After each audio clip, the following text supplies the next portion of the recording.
Gravo o programa de hoje com o mesmo entusiasmo de quem vai ao dentista para extrair o dente do siso. Pois é, o tema de hoje, verdades inconvenientes sobre as eleições 2024 em Ribeirão Preto. Vamos lá, Ribeirão Preto deixou para o segundo turno, que agora se decide no próximo domingo, as duas opções que, na verdade, se assemelham em praticamente tudo. Se assemelham nas características pessoais dos candidatos, se assemelham nas propostas políticas dos candidatos e, o pior de tudo, se assemelham no berço político, porque, na verdade, as duas são fruto de um pensamento abominável que a gente começou a chamar na política de bolsonarismo. Mas vamos analisar de forma mais aprofundada. Vamos lá. Nestas eleições de 2024, me parece que tudo foi forjado para que o personagem principal não participasse tão ativamente. O personagem principal que é você, eleitor, você, eleitora. A trama deste processo eleitoral foi iniciada nos porões do Palácio dos Bandeirantes, em São Paulo, sob a bênção de Tarcísio e sob a coordenação de Gilberto Kassab. Pois é, Gilberto Kassab atuou e está atuando há meses no processo eleitoral. Você vai lembrar que nós tínhamos, até pouco antes de começar a campanha eleitoral, nós tínhamos mais candidatos a prefeito. E aos poucos foram sendo abduzidos. A exemplo disso, o próprio candidato Daniel Gobi, que era candidato a prefeito pelo PP e foi abduzido pelo poder político das transações lá dos bastidores, dos porões do Palácio dos Bandeirantes, coordenado por Kassab.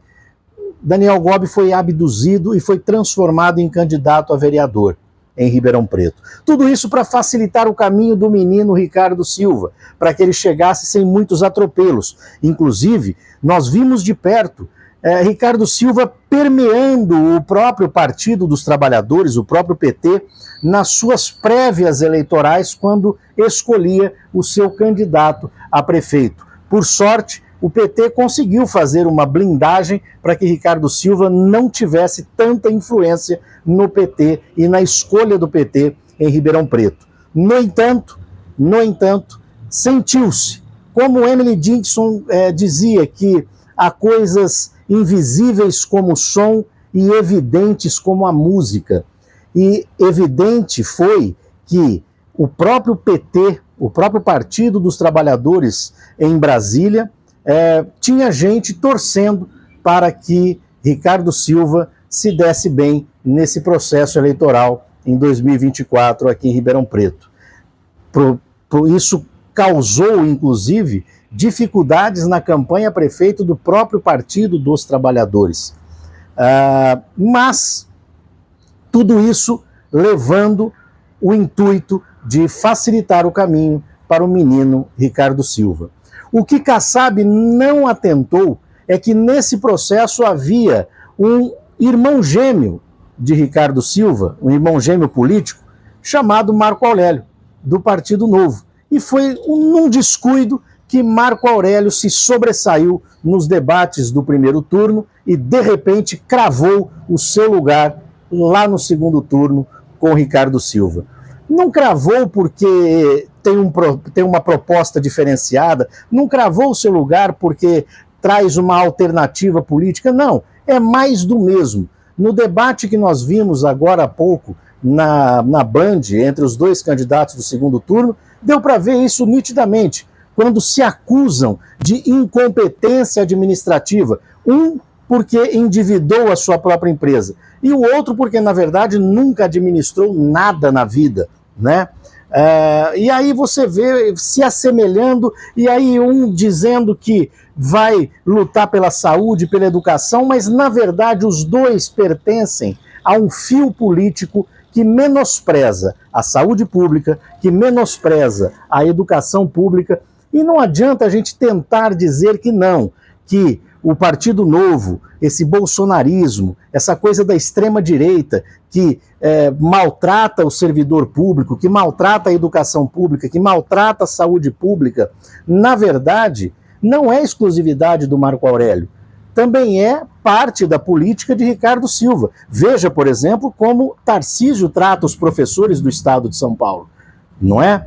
E quando protestam alguma coisa, tomam porrada da polícia militar violenta de Tarcísio. Como tentaram protestar contra a privatização da Sabesp na Assembleia Legislativa, a privatização que contou com o voto favorável de Rafael Silva como deputado estadual, pai do Ricardo Silva, foram a favor da privatização da Sabesp. E agora ensaiam um discurso dizendo que não, que são contra a privatização da água em Ribeirão Preto, não vão privatizar o Daerp.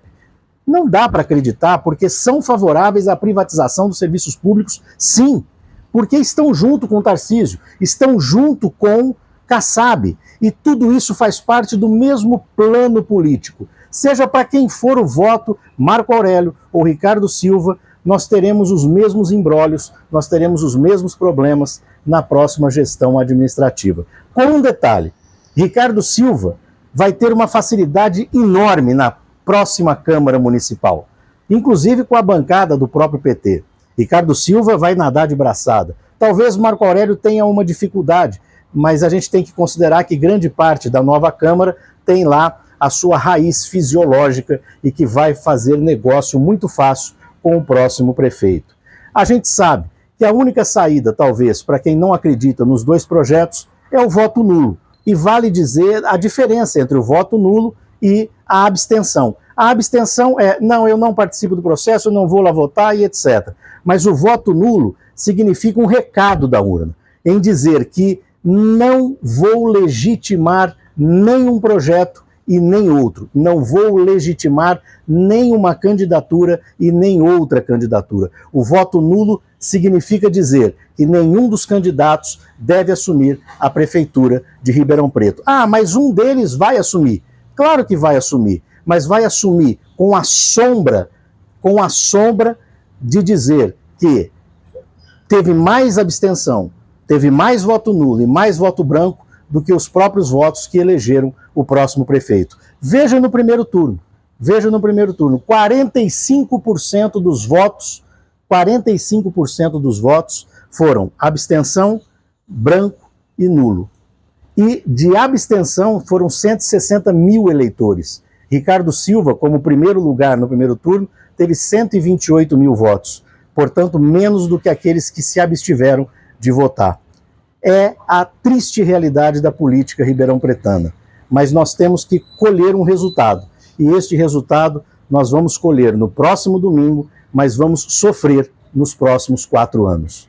Fala sério.